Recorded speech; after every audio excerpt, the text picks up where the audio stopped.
इसलिए जिनको आज वंदे मातरम की चर्चा क्यों हो रही है वो समझ में नहीं आ रहा है।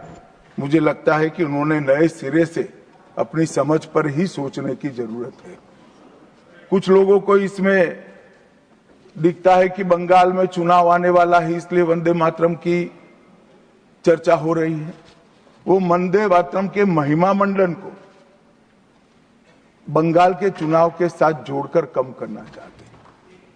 ये सही है कि वंदे मातरम की रचनाकार बंकिम बाबू बंगाल में पैदा हुए, बंगाल में गीत की रचना हुई और आनंद मठ जिसमें बाद में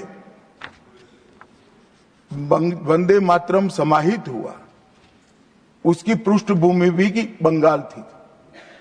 मगर जब वंदे मातरम का प्रकटीकरण हुआ, वंदे मातरम बंगाल तक सीमित नहीं रहा था, देश तक भी सीमित नहीं रहा था।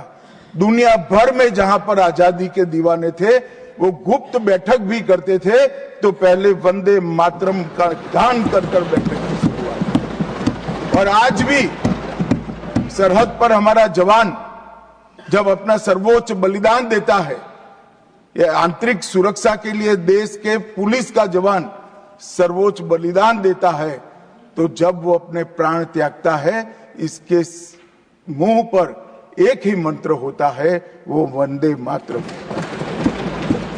मान्यवर, ये वंदे मातरम का गान, वंदे मातरम का गीत, ये भारत माता को गुलामी की जंजीरों से मुक्त करने का नारा बना था, आजादी के उद्घोष का नारा बन चुका था, आजादी के संग्राम का एक बहुत बड़ा प्रेरणा स्रोत बना था।